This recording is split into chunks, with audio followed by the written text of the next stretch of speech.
Hello, everybody. Welcome, sports fans, to Nale Virus. My name is Caleb.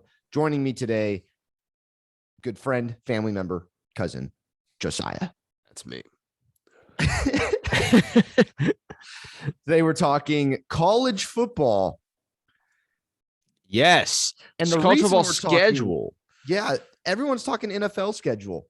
We're going to be talking college football schedule. Not necessarily, what stands out for next season when it comes to schedules, but just college football scheduling in general. Before we get into it, follow us on Instagram, Twitter, TikTok at Nale Virus, Nails Nale. We're also on YouTube. So if you're on YouTube, hit all the buttons down there, comment below. If you're not on YouTube, go on YouTube, subscribe, leave a comment. All right, Josiah, let's get into it. I first want to talk about when it comes to college football, when it comes to this college football schedule. Is there anything wrong when schools are in charge of scheduling their football teams' games? What is wrong with it? Well, first of all, we've talked about this a little bit, but I mean, the scheduling years ahead of time, that is annoying. You could schedule someone and you could be thinking, oh, this will be my hard game for the year. I'm going to schedule 3 FCS teams and then I'm going to schedule, Bama. But then, you schedule Bama 6 years out, 3 years later, Bama, Nick Saban quits. Bama's a poverty franchise. Yeah. It's things can change in that amount of time. Like, we need to start scheduling them like max 2 years ahead. Max. I was thinking the same thing. I have a big problem with teams going out and getting their home and away with the team, 6 years. It's not usually 6 years, but like 4 years, 4 or 5 years in advance. And it even hurts. because I'm a Fresno State guy. It hurts the group of 5 schools when we go out and schedule a USC and then 4 years in advance, 5 years in advance. And then USC is at a down year. Yeah. Right. Big name, big brand, but they're not good. Right. I would rather have it be like the NFL where they schedule a year in advance. I mean, they schedule like the year of. That would be fun, but I would rather see just a year in advance. So once we would know the 2022 schedule right now, and then maybe the 2023 schedule comes out, I would be okay with that. But 3, 4, 5 years from now, these non-conference games are scheduled. I don't like that. I don't like it either. I know Georgia has scheduled like a couple of series. For those who don't know, I'm a Georgia fan. Couple of series with some bigger teams. Admittedly, I think like maybe Clemson or something, but it's years out. And if Clemson doesn't get better in the next few years, that's not exactly going to be that fun of a game to watch or even to look forward to. And they're going to have Clemson sitting on their schedule amidst, crappy opponents, because they're like, oh, this is our challenging game for the year. Like, this is the game that's going to challenge us this year. We'll schedule a couple of cupcake opponents and to make up for it. And then it's just all going to be easy games, or maybe Georgia gets bad, but I don't know. Basically, I don't like the scheduling way out ahead. It doesn't seem right to me. I talked about this a little bit beforehand. I think it will be fun to just randomize the schedules. Like put it into a simulator where go into like NCAA 14, put all the teams in and just randomize the schedules on like a simulator like that. And then hey, now video game players, like those of us who play college football video games, can be like, hey, we use the same scheduling system as, I think that's fun. And that goes into what I would like to change about the scheduling system. And I believe that Division I FBS schools, so your Power 5, Group of 5, teams, they should not be able to schedule FCS schools. Now, you brought up a good point when we were talking about it before we hit record. Those FCS schools rely on playing the FBS schools for money. Like they make revenue. a lot amount of a good amount of money playing, our schools. Right. But I'm not a huge fan of teams scheduling cupcake games.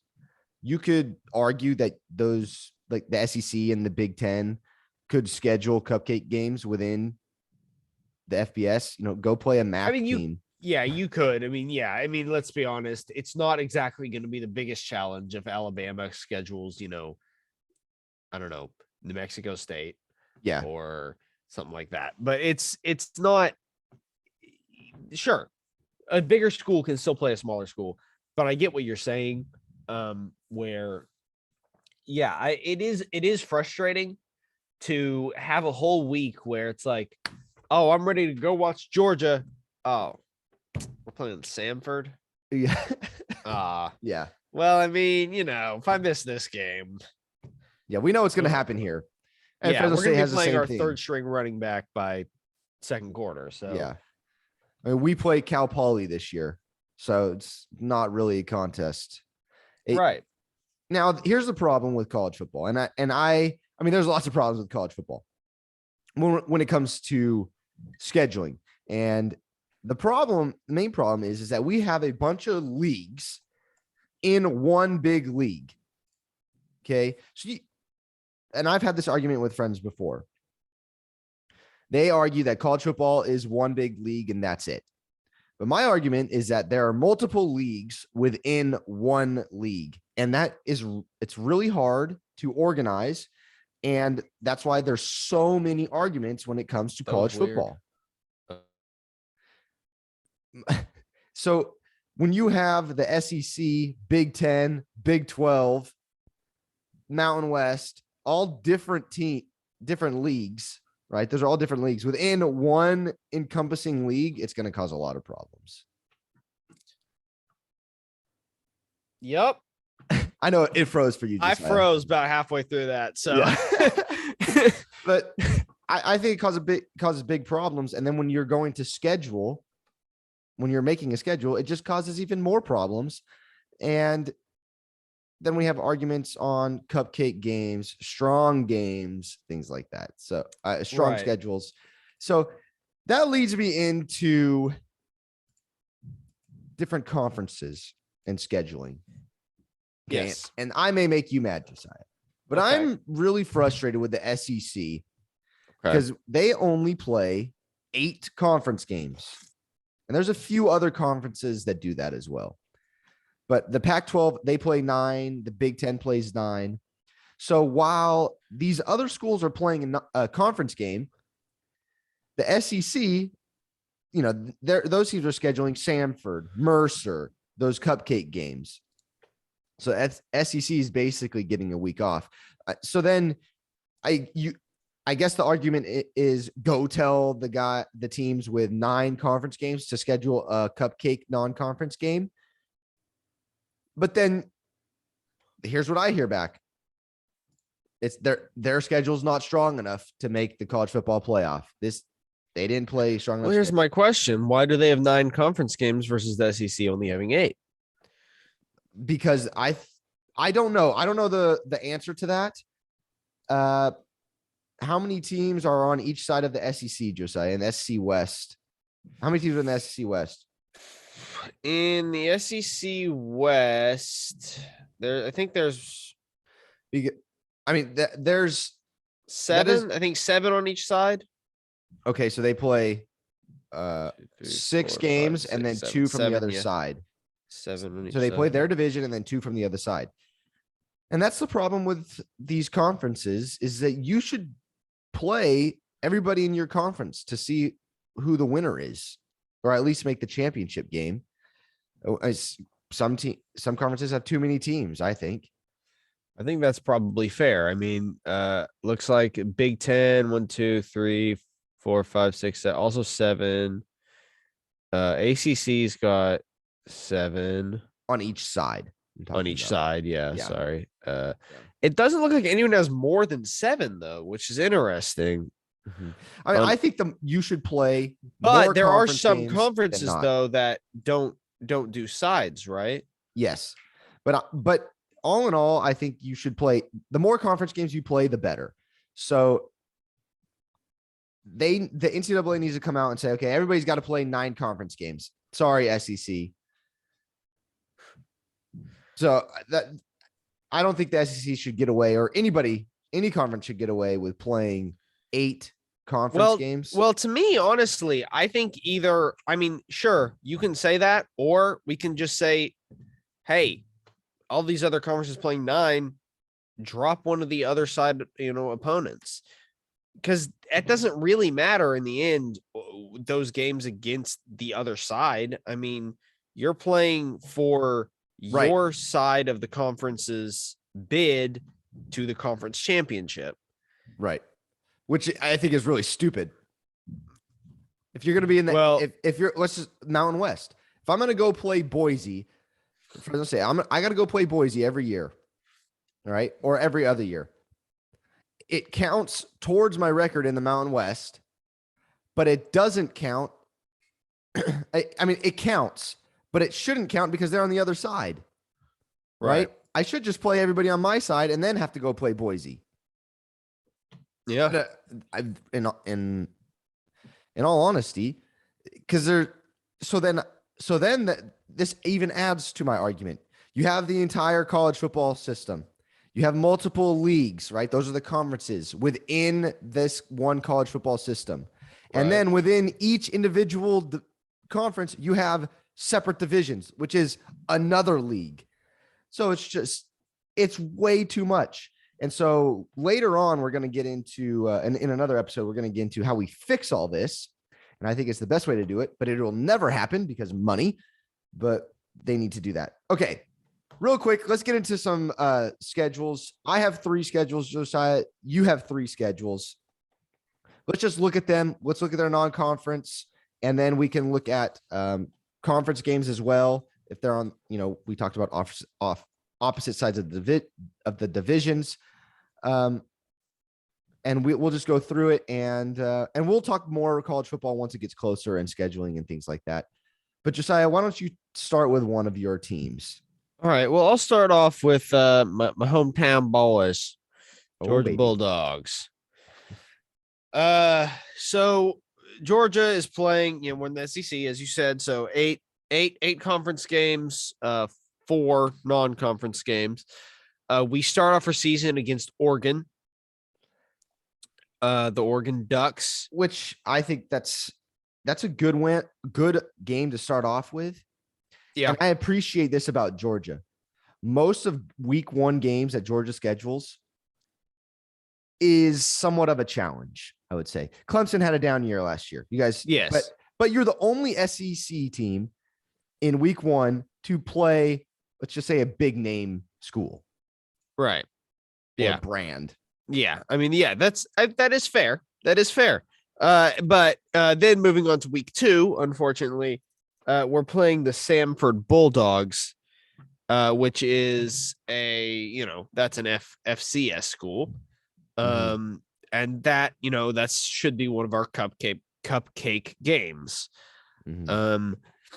Then we're playing South Carolina, which is not only in conference, but that's the SEC East. A lot of people are up on South Carolina this year with Spencer Rattler. Yeah. I think you win, but it's going to be a tough game. Agreed. Kent State is our week 4, so that's our 3rd non-conference game. Which I would argue is a cupcake game. Yeah, that's an easy one, but it is an FBS school, so right. So it not fits FCS. my argument. I'm okay with that. Yeah, there you go. Then you have Missouri, which is another SEC East school. Then you have the Auburn Tigers, which, we always look forward to playing, and that's an SEC West school. Then we've got Vandy, which unfortunately is on the SEC East. Florida, SEC East. Tennessee, SEC East. Mississippi State, that is our other SEC West school. And then Kentucky is SEC East. And then our final game is our rivalry game against Georgia Tech Yellow Jackets, which this year is at home. So fun. Gonna kick their butts. I mean, I don't see a hard schedule for Georgia. No, I don't see a particularly hard schedule either. The only schools, maybe Oregon, yep. I don't know. South Carolina maybe will be hard. Auburn maybe. I'm not too worried about Auburn this year. I'm actually more worried about Florida and Tennessee. Florida to me is the biggest challenge on this other than maybe South Carolina. I'm not too worried about Oregon, but I don't know. They might have something going on over there. I don't know about Bo Nix. Yeah. That's true. Of course, he didn't do much against us when he was at Auburn, so yeah, that's true. But yeah, so and then there's Tennessee. Tennessee could be okay, but yeah, overall not too hard, but a lot of that has to do with the fact that the SEC East has been in general pretty weak recently. Mm-hmm. The SEC West has been a little tougher, with Arkansas, Auburn, Ole Miss, Alabama, Texas A&M, all those schools, LSU a few years ago. Of course, they weren't very good last year, but but yeah, no, the SEC East has been pretty weak recently, so that does hurt our strength of schedule. But yeah, I don't love the scheduling Samford, but I do understand it from an FCS school perspective, where it's like, oh, I'll make a lot more money because a lot of people watch every Georgia game. Mm-hmm. So, and there again is an entirely different league coming into another league. And Samford's in a league within a league within a league, and right, and that is something that has always confused me. Right, is why can an FBS school schedule an FCS school, completely different league? Literally not even in the same league. There's nothing else where you can do this. There's no other sport where you can do this. Scheduling something from a completely different league that's in no way connected. And other than it's owned by the NCAA, and it contributes to your overall season record. But since it is owned by the NCAA, why is it not more connected? Why don't we do promotion relegation? Why? Yeah, they're both owned by the same people. Why don't they do it? I mean, technically, they're not owned by the same people, but if you're going to play sports, there's one organization that runs the athletic programs in the NCAA. I mean, the United States college system is so screwed up, and when it comes to athletics, it's the most fun, but it's also the most screwed up. And it's bad. We're going to have another episode on promotion relegation. Some people may think we're crazy because I mean, honestly, it will never happen because of money, but you talked about Georgia. I just last year, Georgia actually had the toughest non-conference opponents. You guys played Clemson week 1. Then you played UAB, who had a decent year. UAB. Charleston Southern, there's your FCS school. And then you had Georgia Tech. So I would argue it was not a good non-conference schedule. UAB and Clemson were probably your toughest teams, and they weren't that great. Then the weakest team in the SEC was Tennessee. They played Bowling Green, Pitt, ACC champion, Tennessee Tech, and South Alabama. So not good teams. No. And they also played more than 60% of those non-conference games. The SEC played 60% of those games at home. So that's my beef with the SEC is non-conference. You have another SEC team coming up, but first, let me talk about a Big 12 school, and that is Oklahoma. Oklahoma, they play 9 conference games. They're not, and their 3 non-conference is UTEP, Kent State, Nebraska. Trash. Maybe Nebraska from last year. I mean, they were decent last year, but UTEP, no. Kent State, no. But FBS schools, that's the thing. So, and then they played Nebraska, who's a Big Ten school. You know, and then actually, I think some of these schools in the Big 12 are up this year, but the scheduling, they schedule FBS schools and poor FBS schools, but they fit my argument, right? They have no FCS schools scheduled. This is what I like about the college football scheduling system. When a team does this, I'm okay with it. There you go. Well, moving on to Alabama. Their non-conference games are Utah State, Texas Longhorns, which soon will not be non-conference, Louisiana Monroe, University of Louisiana Monroe, and Austin P Governors, which I believe is their FCS school that they are playing this year. Overall, not a very tough schedule. Texas and Utah State could be okay, but I mean, if we're being honest, Texas is not going to be too hard for Alabama. And Utah State probably won't be either. I would love if Utah State would surprise everyone and really challenge Alabama week 1. I think that'd be awesome. I doubt it's going to happen, but yeah. They have 3 sort of solid FBS schools scheduled, and then Austin P. Now, if they would flip that around and schedule an FBS school there, I'd be super happy with this non-conference schedule. But other than that, no. Yeah, it's as you say, the FCS schools, it's just not even barely fun to watch.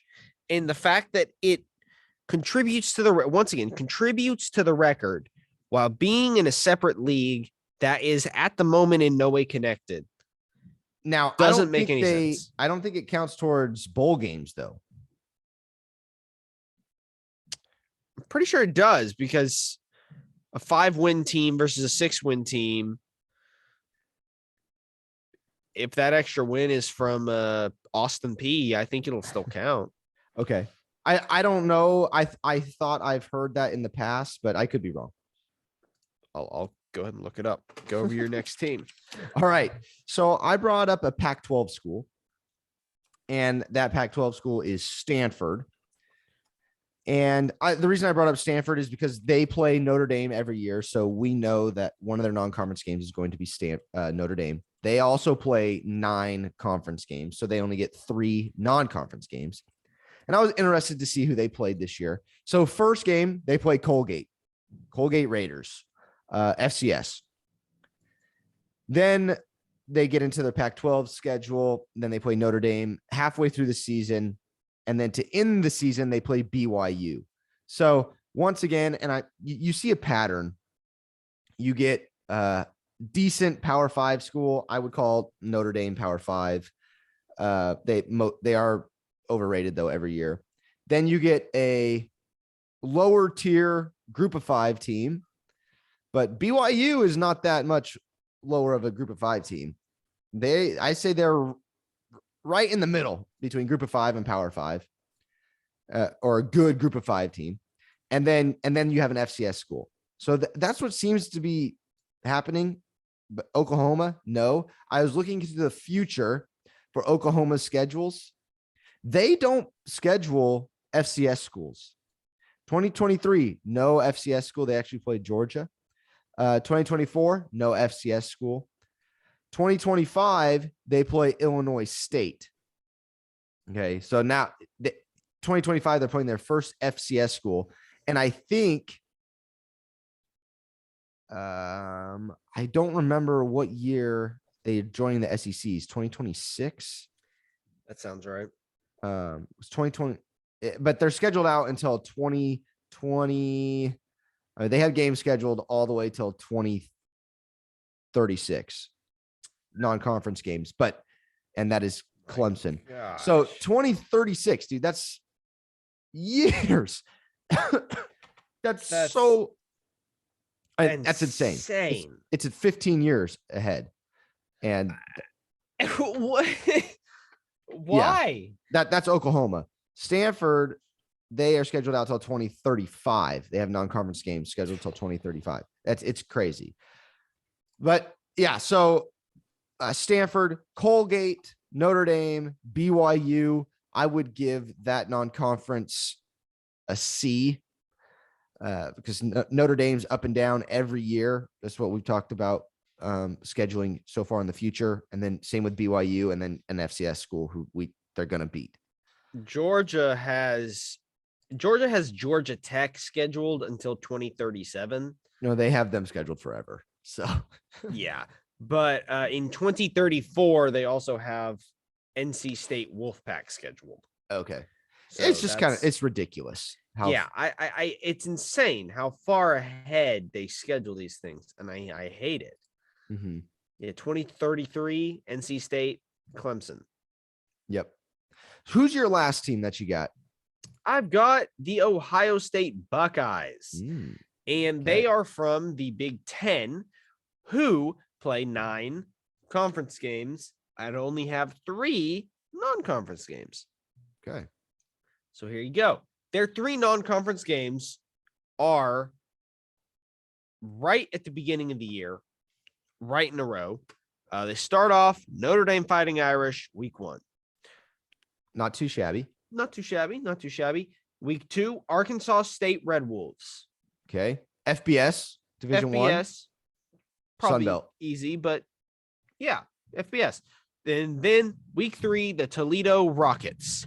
Okay, another FBS school. Another FBS school, but it's from their state. So I guess a little bit maybe of a rivalry. Not really. More of a beat down, but is what it is. All FBS schools, so that's nice to see. And then they follow it up with their whole conference schedule. Yep. But once again, they've got teams scheduled out to 2036. We got Boston College scheduled. How cool would it be to see a Power 5 school schedule, whether that's an SEC school or Pac-12 or whoever, with 3 or 4 non-conference games, schedule all Power 5 schools in their non-conference? How crazy would that be? That would be crazy to see, and I would absolutely love it. Or they schedule a good group of 5 school. Because we know there's teams like Cincinnati, Boise, that team that Power 5 schools don't want to play. Yeah, because it could be an upset. Yep. But personally, I like to see, as a Georgia fan, I would love it if next year, instead of Austin Peay, we were playing Cincinnati. That would be so fun. Yeah. Like, imagine getting to play, imagine as a fan, getting to watch, these challenging games year after year. And I mean, it's a little different for, a Georgia fan or an Alabama fan than maybe a Fresno State fan, where it's like, okay, I don't want to, we're still recovering from 12 different coaching changes.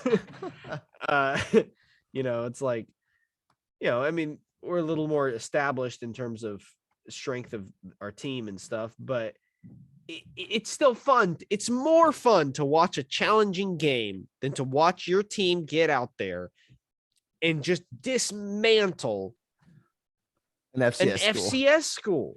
It's like if I got in a fight with my 10-year-old brother. It's like, no one wants to watch that. I'm just going to hold him there. You'll go to jail. Kicks it and that too. But it's like if I got in a fight with my 10-year-old brother versus if I got in a fight with my 20-year-old brother, who's a lot bigger than me. Right. He is. It wouldn't be fun. It would not be fun to watch me fight my 10-year-old brother. It might be fun to watch me fight my 20-year-old brother. Right. And there could be an upset. I mean, there could be an upset. Mm-hmm. And where that upset, which side that upset would be going towards, That's up to you, but a lot more fun to watch. A lot more fun to watch. My last team is my team, Fresno State. We have 4 non-conference games. And this is what, like, my friends that I talk to, I get mad at teams that only play 8 conference games. Well, my team is one of them.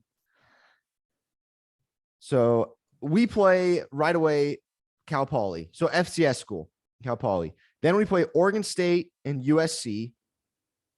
And then bye week, and then we play UConn, University of Connecticut. So it's not the toughest schedule, non-conference schedule.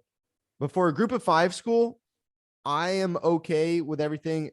Granted, once other than Cal Poly, I'd rather see us play, another group of 5 school, like in New Mexico. And now this is something, okay, right? I have always wanted. This is just a personal thing. Okay. Podcasters, you can skip the next 10 seconds if you'd like. I have always wanted to see Georgia schedule Fresno State. That's just Fresno personal State for schedule Georgia. It's just personal for me. I'd like to. I don't even care who wins, honestly. If Fresno State gets the upset, who cares? Because we're all going to the game. Yeah. We're all going to the game. Wherever it is. Wherever it is, we're all going. But in 2025, Georgia Southern is coming to Fresno. Does that count? No, not the same. Yeah. But yeah, look at this. I don't know. Let me see. Hold on. Continue what you were saying. Let me do something real quick. What was I saying? I don't remember. Okay, well, here's the argument that people have. Fresno State, you're a group of 5 school. You're a good group of 5 school this year. You're playing Cal Poly and UConn, 2 out of your 4 non-conference. Oregon State they're up this year, but they're not big name, and they're not going to be beating, a bunch of SEC schools. And then USC, we don't know what we're getting. We think they're going to be good, but new coach, new QB, basically a entirely new roster.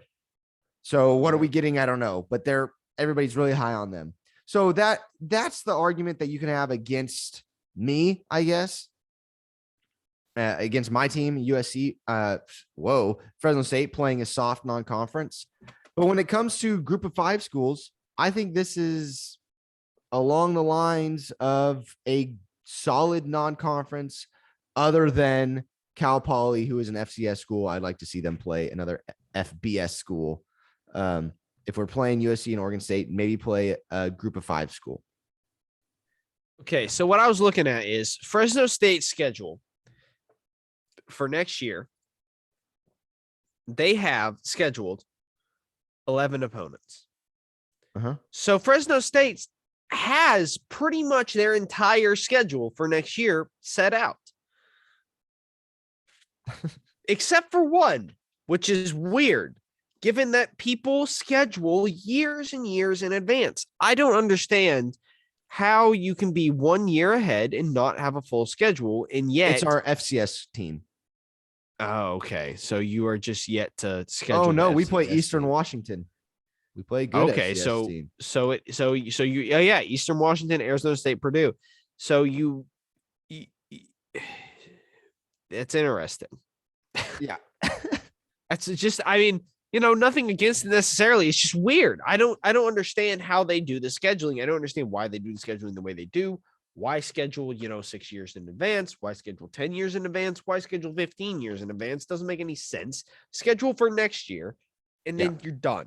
That's it. You know what you're playing next year. At least you've got, some, you know what's coming. You don't have to worry about what your schedule is going to be. But now we're not scheduling 15 years in advance to play some team that's long been irrelevant. Right.